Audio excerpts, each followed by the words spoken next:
Have you ever wondered why we can't stop buying things, especially cars and motorcycles? And when we do buy that second bike we absolutely needed, why do we feel the urge to upgrade, modify, and personalize our rides endlessly? Like literally endlessly. Today we're diving into the psychology of addiction to buying and how it affects our love for our vehicles. Let's do work.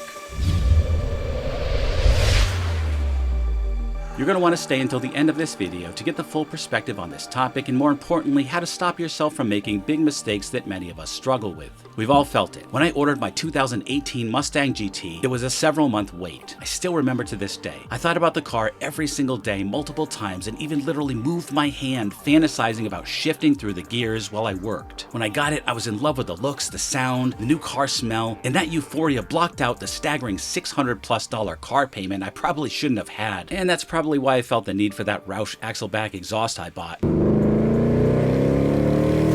And oh man, they sounded so good I forgot how much they cost. But on to the next mod, and the next, and the euphoria kept going, as long as the mods did. You see, at the heart of our shopping addiction is a powerful chemical in our brain called dopamine. Dopamine is often referred to as the feel-good neurotransmitter. When we buy something new, our brain releases a surge of dopamine, giving us this temporary high. This is similar to the rush experienced by gamblers and even drug users. Dr. Shahram Heshmat, a behavioral economist, explains that compulsive buying is driven by the same mechanisms as other addictions, where the act of purchasing triggers a dopamine release, creating a cycle of desire and reward. Interestingly, studies have shown that the anticipation of buying something new can be just as powerful as the actual purchase. This anticipation triggers the release of dopamine, making us feel excited and eager. Dr. Kent Berridge, a neuroscientist at the University of Michigan, states that the brain's reward system is activated not just by the reward itself, but by the anticipation of the reward. This is why the thrill of shopping can be so addictive. But after we buy a motorcycle or a car or another rifle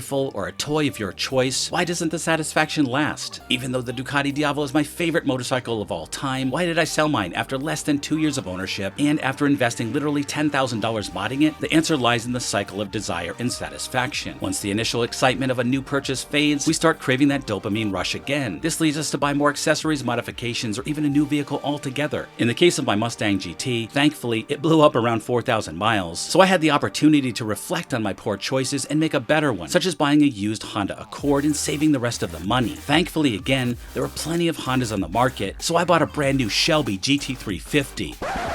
Yep. According to Dr. Donald Black, a psychiatrist at the University of Iowa, compulsive buyers often experience a buyer's high similar to the rush of excitement felt by substance abusers. This high is fleeting, leading to repeated buying behavior to recapture that feeling.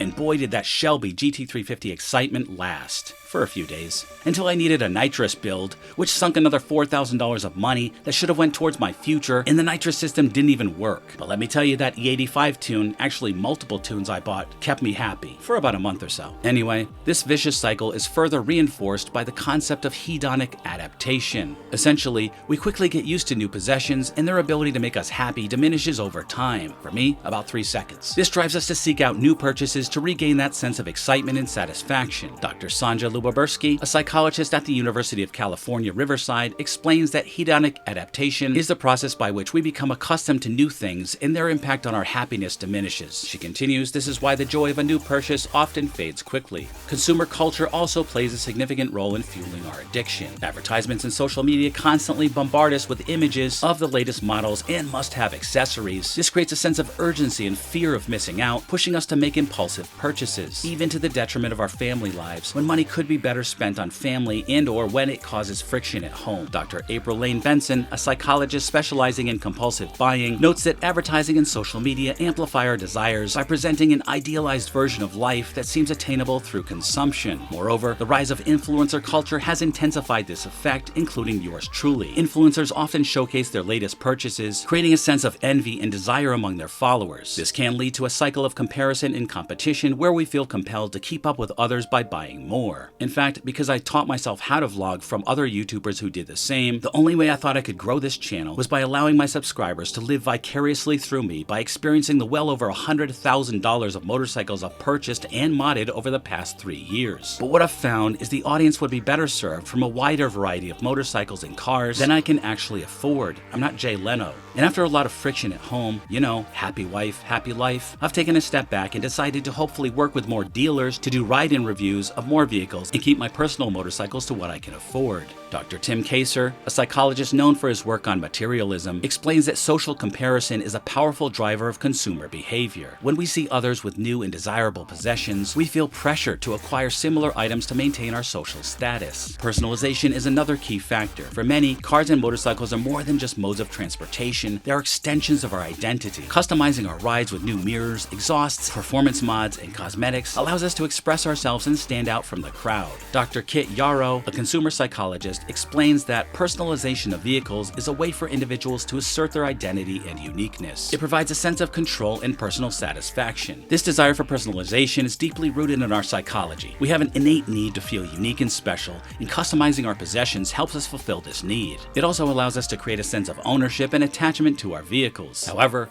this addiction comes at a cost. Compulsive buying can lead to significant financial stress, debt, and even relationship problems. It's important to recognize the signs of compulsive buying and take steps to manage it. Let's talk about a famous case, unfortunately of which there are many. One of the most high-profile examples of compulsive buying is actor Nicolas Cage. At the height of his career, Cage amassed a fortune of over $150 million. I could buy a lot of bikes with that. However, his extravagant spending habits led to severe financial troubles. Cage once owned 15 residences. His purchases included rare and expensive items such as a $450,000 Lamborghini Miura SVJ, 2 Bahamian islands, and even a real dinosaur skull. Despite his immense wealth, Cage's spending spiraled out of control. He faced foreclosure on several properties and had to sell many of his prized possessions to pay off his debts. Cage's story is a stark reminder of how unchecked spending, even with substantial income, can lead to financial ruin. So how do we break this cycle? Mindfulness and self-awareness are crucial. By understanding the triggers and emotions behind our purchases, we can make more conscious decisions. And this next part is critical. Enjoying the experience of riding or driving our cars, rather than constantly seeking the next upgrade, can also reduce the urge to buy. Dr. Benson also suggests that practicing mindfulness and focusing on the present moment can help individuals resist the urge to make impulsive purchases and find satisfaction in what they already have. Additionally, setting clear financial goals and budgets can help manage spending. By prioritizing our needs over our wants, we can make more informed decisions and avoid the pitfalls of compulsive buying. But I'd take it a step further than this.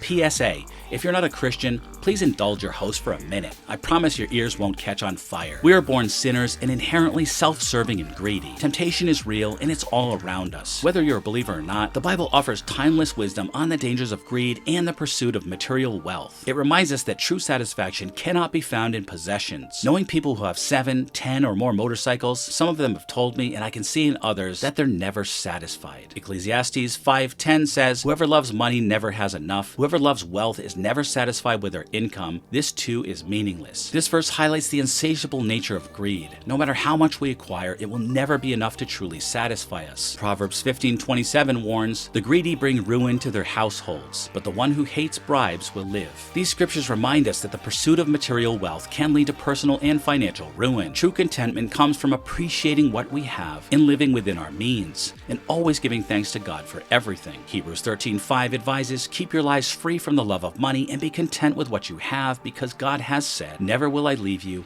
never will I forsake you.'" This passage encourages us to find contentment in our current circumstances and trust that our needs will be met without constantly seeking more. Remember, it's not about the number of things we own, but the joy and freedom they bring us. Let's appreciate what we have, enjoy those rides, and let's ride smart and live well. Better to be one of those guys who rides their motorcycles for 100,000 miles or more. Thanks for watching. If you enjoyed this video, don't forget to like, subscribe, and share your own stories about buying addiction in the comments below. Ride safe, and always remember the motto, always be kinder than necessary, and I will see you in the next one.